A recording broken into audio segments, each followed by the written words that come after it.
ለአይምሮ የሚከብድ አንድ ታሪክ ልነግራችሁ ነው። አንድ ሰው በጣም ባለጸጋ ነው፣ ብዙ ሀብት አለው እና ይህ ሰው ንስሐ አባት ይሁኑኝ ይልና ወደ አንድ አባት ይሄዳል። እኛ አባት ጋር ይሄድና የንስሐ አባት ሁኑኝ ይላቸዋል። እሺ ይሉታል። በአጋጣሚ እኚህ ካህን ፍቅረ ነዋይ ያለባቸው ወይም የገንዘብ ፍቅር ያለባቸው ነበሩ እና መቼስ ካህን ሆኖ የገንዘብ ፍቅር ያለበት ሊኖር ይችላል አይችልም? ይችላል። ከመጀመሪያዎቹ ካህናት ከ12 ሐዋርያት መካከል ጌታውን አሳልፎ የሸጠው ይሁዳ ምን ስለሚወድ ነበረ?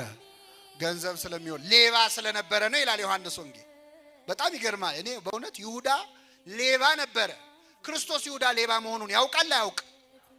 እያወቀ ለምን ገንዘብ ያዥ ያደረገው? ክርስቶስ ለምንድን ነው ሌባ እንደሆነ እያወቀ ይሁዳን ገንዘብ ያዥ ያደረገው? ለምንድን ነው? ቤተ ክርስቲያን ሙዳየ ምጽዋቷን የሚዘርፉ ሰዎች ሁሌ እንደሚያሰቃዩት እንድናውቅ ነው። ክርስቶስ እያለም ሌባ ነበረ፣ አሁንም ሌባ አለ የለም? እስከ ምጽአት ድረስ ሌባ ይኖራል አይኖርም? እኔም እያለው ሌባ ነበረ እንዳደነግጡ ለማለት ነው። ሌባ እየን ብላችሁ እንዳትበረግጉ ነው። እና እኚህ ካህን በጣም ፍቅረ ነዋይ ያጠቃቸው ነበር። ባለጸጋ ሰው መጥቶ ንስሐ አባት ሁኑኝ ሲላቸው ደስ አላቸው። እሺ አሉ። የንስሐ አባት ሆኑት። ከሆኑ በኋላ ይገርማቸዋል። ሳምንት አልቆዩም። መጡና ፈልጋለሁ አሉት። ይህም ባለጸጋ ሰው ምን ነው ምን ፈለጉ አላቸው። እንደምታውቀው አሉት የእርሻ መሬት አለኝ፣ እኔ ካህን ነኝ፣ ቀድሳለሁ፣ ደክሞኝ ነው የምወጣው ከቤተ ክርስቲያን። ከዛ በኋላ ለማረስ ጉልበት የለኝም። አንተ ባለጸጋ ነህ፣ ብዙ የእርሻ መሬት አለ፣ ብዙ ገበሬዎች አሉ እና ካሉ ገበሬዎች መካከል አንዱን እዘዝልኝና የኔን መሬት ይረስልኝ አሉ። ምን ችግር አለ አለ። ለካህን መሬት ማሳረስ ትልቅ ነገር ነው አይደለም? መጽሐፍ ቅዱስ ላይ እኮ ቤት ገዝቶ የሰጠ ሰው አለ፣ ሚካ የተባለ ሰው። መጽሐፈ መሳፍንት ላይ ለካህን ምንም ይደረጋል፣ ችግር የለውም አለ። ገበሬ መደበላቸው፣ ጥሩ ብርቱ መሬት።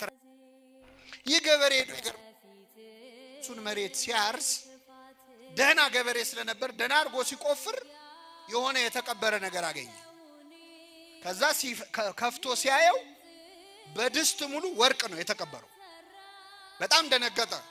ከዛ ወርቁን ወዲያውኑ ቀበረውና ባለጸጋው ጋር አለቃው ጋር ሄዶ እረ የንስሐ አባት መሬት ላይ እኮ የተቀበረ ወርቅ አገኘዋል።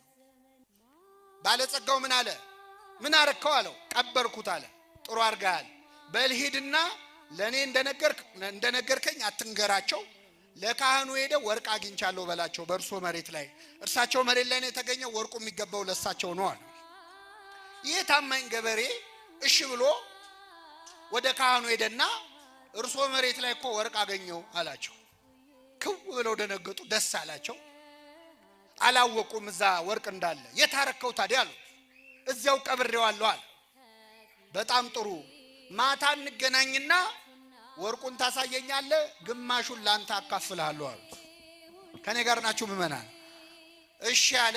ይሄ ገበሬ ሄደ። አሁን እስኪመሽ ድረስ እኚህ ካህን ቁጭ ብለው ሲያስቡ ምን ያህሉን አካፍልሃለሁ ነው ያሉት? ምን ነክቶኝ ነው ግን አሉ። እንደውኔ እኮ ዝም ብሎ ያፌ ያርፍም አሉ። በእኔ መሬት ላይ የተገኘ ወርቅ አሁን ግማሹን ለሱ እንደው ሩቡን እንኳን ብለው ምን አላ እንዲህ ያሉ ሲከነከኑ ሰይጣን በልባቸው ገባ። በቃ ይህን ሰውዬ ገለዋለሁ ብለው ወሰኑ። ከዛ ሄደ መጣ። በሰዓቱ ቦታው ላይ ወሰዳቸው። ወርቁን አውጥቶ ሲሰጣቸው ሳያስበው ከጀርባው መተው ገደሉት። ከዛ ግራ ቀኝ አይተው ማንም የለም ብለው ልክ ሙሴ እንዳደረገው ወስደው ወራጅ ወንዝ ላይ ጎርፍ ላይ ጣሉት። ከዛ ወደ ቤታቸው ገቡ። የወርቁን መገኘት ማንም ሰው አልሰማም ብለው ነው። የሰማ ሰው አለ የለም? ማን የሰማው? ባለጸጋው ሰውዬ ቢጠብቅ ያ ገበሬ አይመጣም። ከዛ በማግስቱ ጠዋት ሄዶ እዛ እርሻ ቦታ ላይ ሲፈልገው የደም ምልክት አየ። በጣም አዘነ። ይህ ሰው ይህንን ገበሬ ገለውታል ማለት ነው አለ። እሳቸውን እግዚአብሔር ይፍረድባቸው። እኔ ግን አለ ከዛሬ ጀምሮ ቤተ ክርስቲያንም አልሄድ፣ መስቀልም አልሳለም፣ ስጋው ደግሞ ምንም አልቀበልም አለ። እንደዚህ አይነት ንግግር ሰምታችሁ አታውቁም? ታውቃላችሁ አታውቁ? እኔ እንደው ሞታለሁ እንጂ የአባ ገሌን መስቀል አልሳለም የሚሉ ሰዎች። መስቀሉ የማን ነው? የክርስቶስ ነው። የክርስቶስ መስቀል አይደለም ኃጢአተኛ ካህን ዲያብሎስ ቢይዘው ራሱ ይረክሳል። ችሎ አይዘውም እንጂ አይረክስም። እና የሰውዬ ከቤተ ክርስቲያን ቀረ ካህኑ እንዲያረገ ብሎ በኋላ ቅን ሰው ስለነበር እግዚአብሔር ህልም አሳየው። ምንድነው ያሳየው? ሌሊት ተኝቶ በህልሙ እልም ባለ ጭው ባለ በረሃ ላይ ብቻውን ሲሄድ ያያል። አሸዋ ነው፣ ከላይ ፀሐይ ይመታዋል፣ ከታች አሸዋው ግሏል፣ እግሩን ያቃጥለዋል፣ ባዶ እግሩን ነው። ውሃ ጥም ጉሮሮውን ያሰቃየዋል፣ ደርቋል ጉሮሮ። እና እየተሰቃየ ያለ የፏፏቴ ድምጽ ሰማ። ኮለል ብሎ የሚፈስ ውሃ ሰማ። አስቡት ጠምቷችሁ የውሃ ድምጽ ስትሰሙ። ስለዚህ የውሃውን ድምጽ ተከትሎ ሲሄድ እውነትም ንጹህ ውሃ ኮለል ብሎ እየፈሰሰ ነው። እጁን ሰዶ ሊጠጣ ሲል ግን ውሃው ራቀው፣ አይደርስበት። ሞከረ፣ ተሳበ፣ አልቻለም።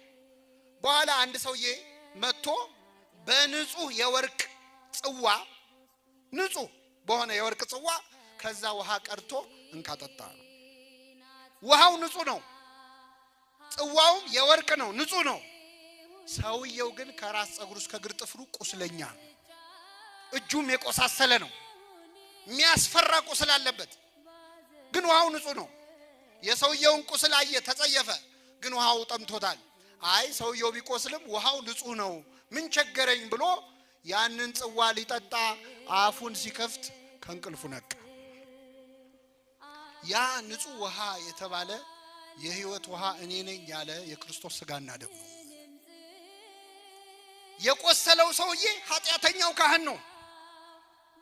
በኃጢአት ምክንያት የቆሰለ ኃጢአት ያቆሰለችው የክርስቶስ ሥጋና ደም ግን ንጹህ ነው። በእኛ በኃጢአተኞቹ እጅ ብትቀበሉት የኛ ኃጢአት የክርስቶስን ሥጋና ደም ንጽህና ሊያሳድፈው ይችላል? አይችልም። ይህ ሰውዬ የትምህርት ሆኖት ከዛ በኋላ ወደ ቤተ ክርስቲያን ተመለሰ። ሁላችንን ይመልሰን።